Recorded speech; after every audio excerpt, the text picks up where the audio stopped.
Tiene la palabra el papá de Pedro, el diputado Itaí Hackman. Gracias, presidente. Le manda saludos, Pedro.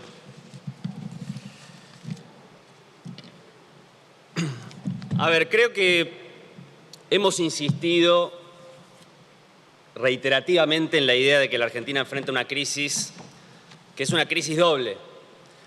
Una crisis, o mejor dicho, dos crisis superpuestas. Una que podríamos llamar una crisis predecible, producto de los desequilibrios macroeconómicos que la Argentina sufre, por lo menos con mucha fuerza desde abril de 2018, y una crisis impredecible, producto del impacto de la pandemia sanitaria.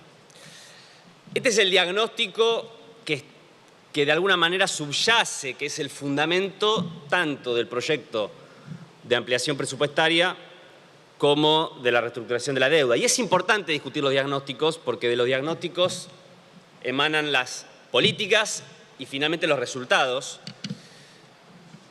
Y la Argentina de los últimos 4 años ha sido una experiencia bastante aleccionadora sobre la importancia de tener buenos diagnósticos o los problemas de tener marcos conceptuales que nos llevan sistemáticamente a malos diagnósticos. Por ejemplo, uno puede pensar que el problema de la inversión en la Argentina es la falta de confianza. Entonces produce un shock de confianza, se entusiasma cuando ve que los títulos del mercado de valores suben y después cuando va a la economía real la encuentra hundida.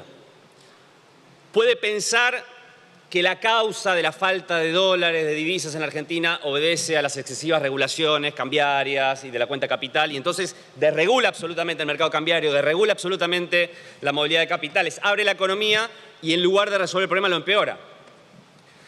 Uno puede tener el diagnóstico de que la inflación, se ha repetido acá una vez más, varios diputados preopinantes, que la inflación es resultado exclusivamente del déficit fiscal financiado con emisión monetaria, entonces aplica una política antiinflacionaria y el resultado es que se duplica la inflación. Entonces, podría seguir con muchos ejemplos, pero no quiero ocupar toda la intervención con esto.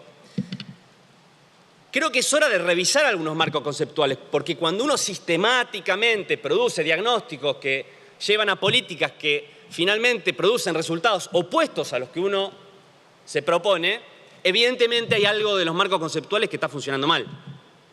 Y creo que es un buen momento para revisar marcos conceptuales que se siguen reproduciendo.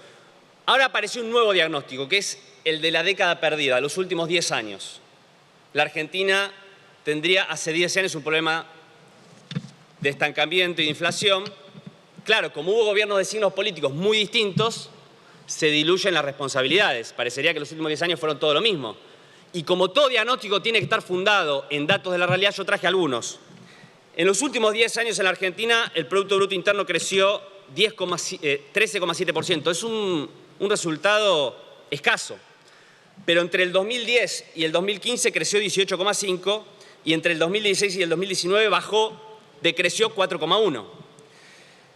El empleo registrado privado creció solamente 6,5% en los últimos 10 años. Pero entre el 2010 y el 2015 creció 11,4%, entre el 2016 y el 2019 se redujo en 2,2%. El empleo industrial cayó 6,8% en los últimos 10 años, creció 7,4% entre el 2010 y el 2015, se redujo en 11,6% entre el 2016 y el 2019. La inflación promedio de los últimos 10 años 30,8%, pero 26,3% entre el 2010 y el 2015, 54% de inflación interanual, terminamos en el 2019. Podría también seguir con estos datos, pero es importante que asumamos esto porque corremos el riesgo, si no tenemos un diagnóstico preciso sobre la naturaleza de la crisis económica que estamos viviendo, de creer que cuando pase la pandemia, en el mejor de los casos, se reactiva la economía y recuperamos los niveles previos. Pero los niveles previos a la pandemia, la Argentina, de estas cifras que acabo de señalar, de 35% de pobreza, 25.000 pymes quebradas, de inflación del 54%, del consumo y del salario por el piso, esa Argentina prepandemia, que explica la gravedad de esta crisis económica, imaginen qué distinta sería esta crisis si ese no fuera el punto de partida. Entonces, si no asumimos este diagnóstico, corremos el riesgo de no resolver. Nosotros no queremos volver a la Argentina prepandemia. Queremos resolver los problemas que la Argentina tenía y, por supuesto, recuperar el daño que esta pandemia produjo. En este marco de restricciones macroeconómicas y financieras, ahora voy a hablar de la deuda, es que tenemos que valorar el enorme esfuerzo fiscal que está haciendo el Estado argentino para contener esta situación a través de los distintos programas. Hoy mismo se anunció un programa de relanzamiento del Procrear, que se sume a todos los programas de asistencia que el Estado está llevando adelante. Y tenemos que valorar también, creo, presidente, el nivel de cobertura social que tiene la Argentina. Nosotros tenemos un sistema de cobertura para los adultos mayores de casi el 100% gracias a las políticas de inclusión jubilatoria. Tenemos cobertura de la niñez gracias a la asignación universal por hijo. Quizás tengamos que avanzar en los debates post-pandemia de ampliar el nivel de cobertura social, incluso en la población en edad laborable, como algunos planteos vienen siendo, como planteó, por ejemplo, el Papa Francisco, la idea de un salario universal y otros. Digo, y por supuesto tenemos una red de organizaciones comunitarias que juega un papel muy importante en la contención. Les propongo, señor presidente, a todos los diputadas y diputados, que imaginemos un minuto cuál sería la foto de la Argentina en este momento sin ese nivel de cobertura social y sin el esfuerzo fiscal que está haciendo la Argentina. Imagínense un segundo cuál sería la situación, el cuadro económico y social de la Argentina en este momento. Y lo digo porque esto es uno de los elementos más cuestionados, más estigmatizados, más atacados por muchos sectores. A lo mejor es una excelente oportunidad para revisar esos marcos conceptuales. Hoy es un día especial, presidente, porque efectivamente amanecimos con una muy buena noticia para la Argentina. Yo no diría que es una noticia para festejar, sino para reflexionar. A mí no me pone contento que tengamos que pagar una deuda externa tomada de manera irresponsable y dilapidada para financiar la fuga de capitales en la Argentina. No me pone contento que tengamos que hacer eso. Pero asumimos un compromiso con el pueblo argentino que nos votó para que resolvamos ese problema y eso es lo que estamos haciendo. Como dijo el presidente de la Nación hoy, la palabra empeñada. Dijimos que lo íbamos a resolver y estamos empezando a resolverlo. Pero lo que tenemos que hacer, sobre todas las cosas, es reflexionar, entender por qué nos pasó esto. ¿Por qué sucede esta crisis de deuda? Acá se han dicho muchas cosas. Que en realidad esto es un problema histórico, que vamos acumulando deuda, que muchos de estos bonos en realidad son bonos del 2005, 2010, entonces la responsabilidad no es del gobierno anterior. La sociedad tiene que saber que los bonos que se emitieron en la Argentina en el año 2005 y en el 2010 no ha ingresado un solo dólar a la Argentina por esos bonos, porque fueron bonos emitidos para canjear los pasivos en default del año 2001. Cuando hubo que remontar lo que hasta hace poco llamábamos el ciclo de endeudamiento más intenso de la historia argentina, el que comenzó en el 76 y llegó al default en el 2001. Ahora ya no es, porque el más intenso de la historia argentina es el de los últimos 4 años.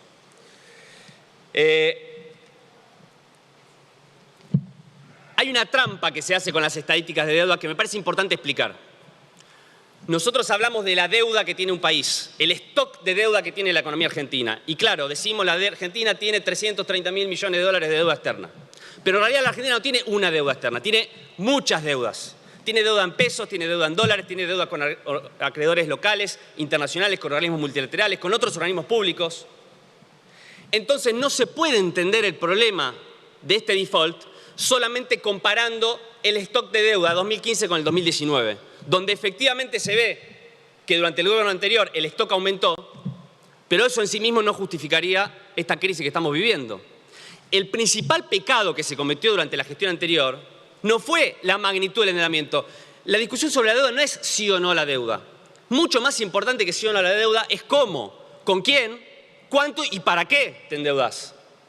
Y el principal pecado que cometió la administración anterior fue cambiar la composición de la deuda argentina.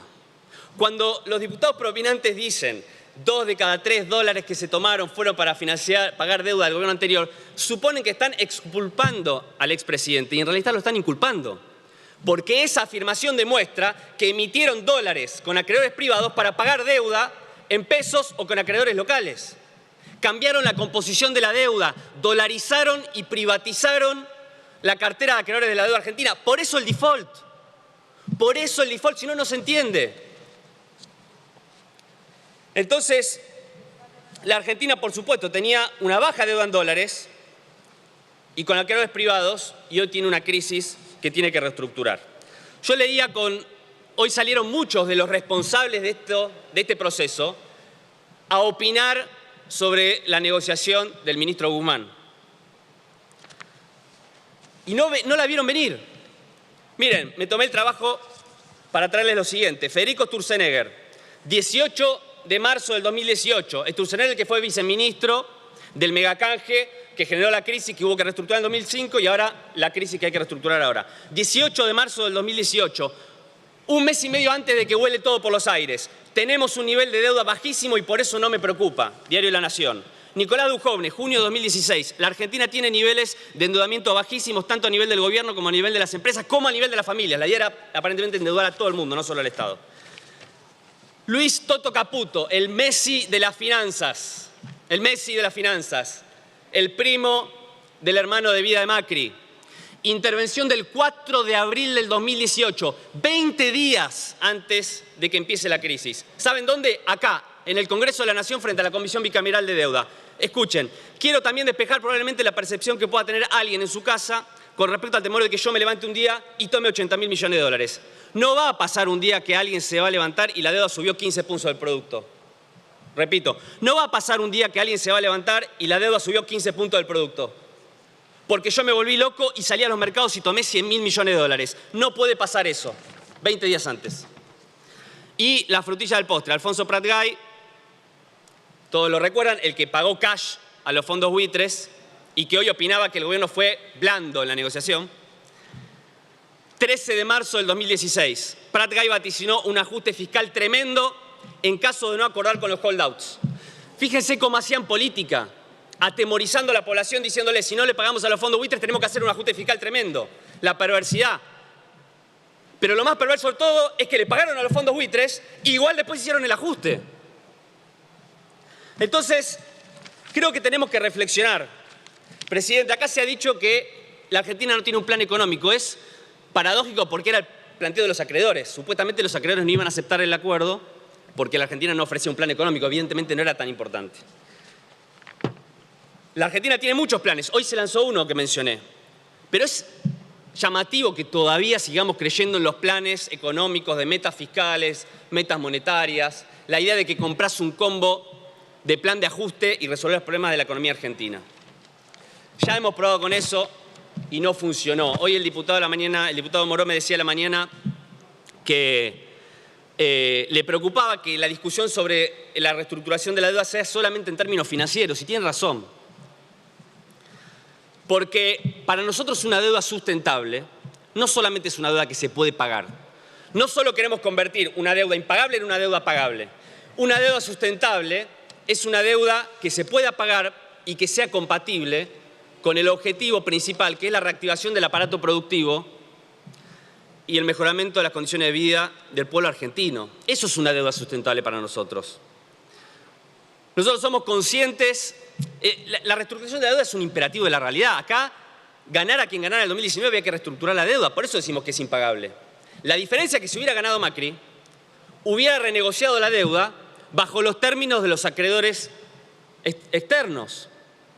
Y nosotros sabemos que la principal deuda que tiene la Argentina es con los acreedores internos, es con los miles de comerciantes que están al borde de fundirse, es con los millones de trabajadores que perdieron derechos, es con las mujeres que engrosan las filas de la pobreza en la Argentina. Diputado, a usted no lo interrumpieron. Silencio, por favor. Continúo, presidente. La deuda... Usted me dice si continúo o si escuchamos al diputado. Bien. La deuda con los empresarios que apuestan al país, esa es la deuda. Hoy dimos un paso para encaminar la reestructuración y la deuda con los acreedores externos. Mañana empezamos a pagar la deuda con los acreedores internos, que, como decía el presidente, es un imperativo no solo ético, sino una definición económica. Empezar por los últimos para llegar a todos. Por eso la deuda interna también es la urbanización de los 4.416 barrios populares, el fomento de la economía popular, el poblamiento del país. Esa es la deuda que sí queremos festejar y que estamos orgullosos de hacernos cargo.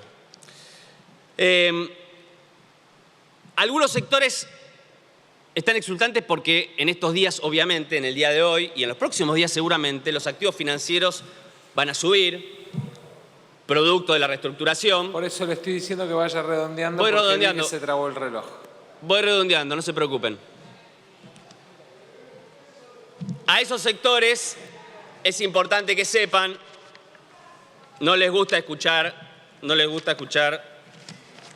Diputado. Siga, diputado. Gracias, presidente. Voy redondeando. Le decía que los sectores que hoy están exultantes porque suben sus activos, le decimos que son los sectores que van a tener que hacer el mayor esfuerzo para pagar esta deuda interna a la que hacía referencia. Hoy es un día importante para Argentina, termino con esto. Creo que el anuncio con los acreedores externos obviamente es un paso fundamental para poner al país en marcha. Muchos pensaban que no se iba a lograr, muchos probablemente apostaban a que no se iba a lograr. Quizás muchos tenían escritos los comunicados explicando el fracaso de la negociación. Y el presidente dice que los argentinos solemos recordar más las caídas que cuando nos hemos levantado, y tiene razón. Entonces, yo quiero cerrar recordando que cada vez que nos hemos levantado ha sido porque en lugar de priorizar los intereses de los poderes que pretenden que nos arrodillemos, es porque hemos recorrido un camino que es el de defender los intereses nacionales y sobre todo el de poner por encima de toda la gente. Si recorremos ese camino, podemos equivocarnos, podemos acertar, podemos tener mejores o peores resultados, pero creo que hay una garantía que vamos a tener. Si recorremos el camino de defender los intereses nacionales y de poner por encima de toda nuestra gente, lo que nunca nos va a pasar es que tengamos que tomar medidas en contra de nuestro propio pueblo. Muchas gracias, presidente. Gracias, diputado.